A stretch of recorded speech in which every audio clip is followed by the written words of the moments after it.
I sold my 19,167 subscriber YouTube channel, and here's how and why I did it. So pretty much I searched up YouTube, selling YouTube channel or selling account online. Overall, YouTube actually makes it a pretty seamless process. I'm not gonna lie.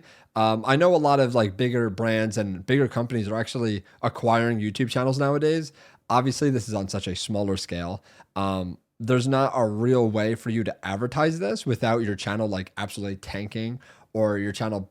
I don't know. I don't even know if it's like, I don't think it's bannable. I looked it up in YouTube's terms of service and everything. And acquiring a YouTube channel is like a total legitimate process. I even had like an escrow agent and everything. Some of the websites out there are pretty sophisticated, feel sketchy, but pretty sophisticated. And overall, I feel like I could have got scammed like any second of it. And I did it through Venmo. That's how we exchanged the payment. We did it through Venmo. Like, you know how sus that is? That is the most sus thing you can do ever. I built almost my entire life. I built like 4 years of my life on this YouTube channel. Hundreds and hundreds of live streams, hundreds and hundreds of videos, thousands of hours of content. And I literally sold it through Venmo. Like, that's wild to me. Absolutely wild. Obviously, the payment processor is completely up to you and the buyer. But wow, that was just so funny that we did it through Venmo. And the why I did it was honestly a little bit more deep than other than just for the money. I didn't really care for the money. I actually thought I was just going to delete the channel like I did with my 5 other ones. I grew to multiple thousand subscribers.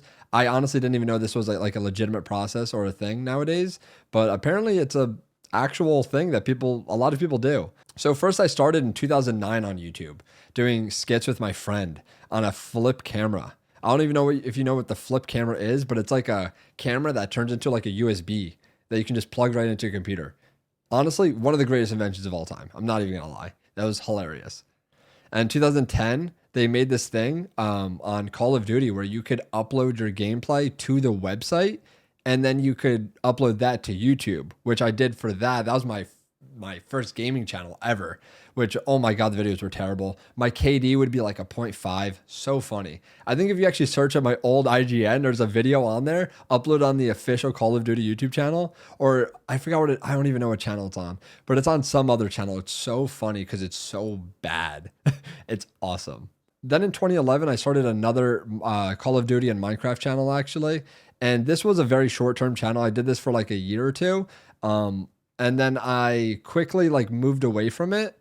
And then in 2013, I actually made it back. So pretty much in 2013, I created a Call of Duty, Minecraft, and CSGO type channel. And that channel I stayed with until 2017. So I pretty much made Call of Duty content first, which was Modern Warfare MW3. Also Call of Duty Ghost. I forgot whatever the Call of Duty was around the time. Call of Duty Ghost. There was MW3. I always did MW3 content, even if after the game came out. Minecraft, obviously, because Minecraft's just so timeless. And then 2016, CSGO. So the CSGO thing was massive. Honestly, that was probably like one of my biggest successes on YouTube was because of the CSGO content I was making. And that was another multi-subscriber 1,000 channel. And then that leads us to 2017, where I made a exclusively Roblox family-friendly channel.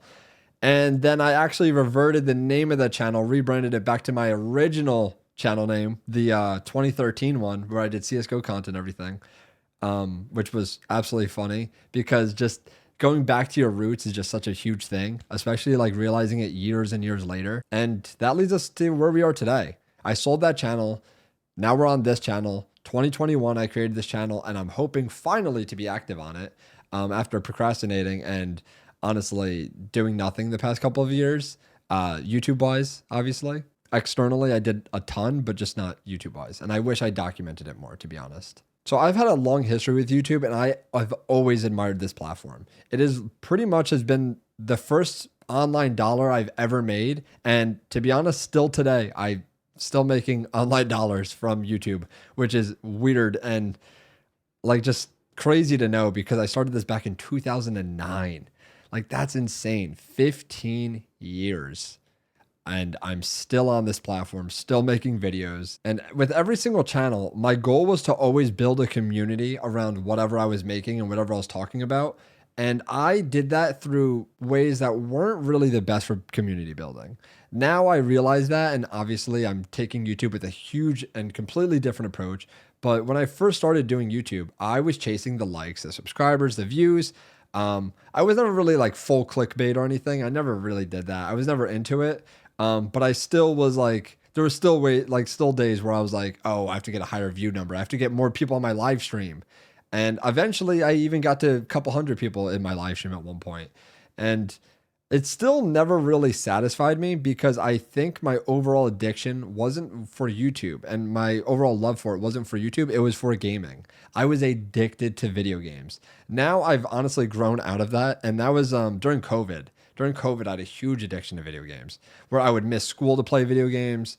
I would literally play hours and hours a day live streaming, making videos, editing, going back to the video games, not even recording them, by the way, literally just to play.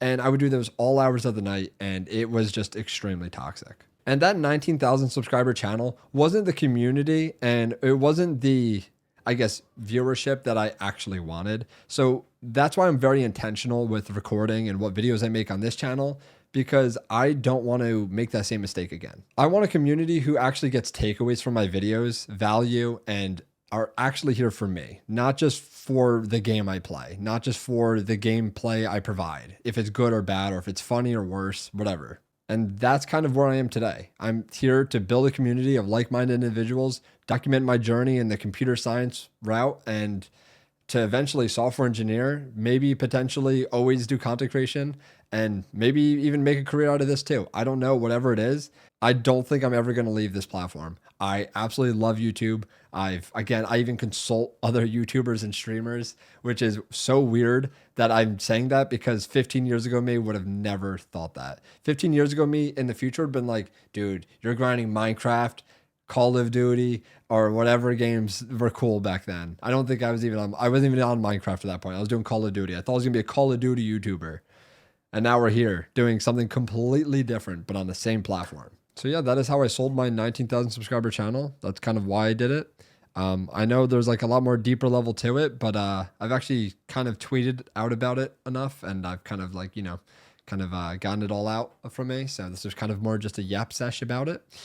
And yeah, I'll see you guys in the next one. And if you guys would like to join the journey, awesome.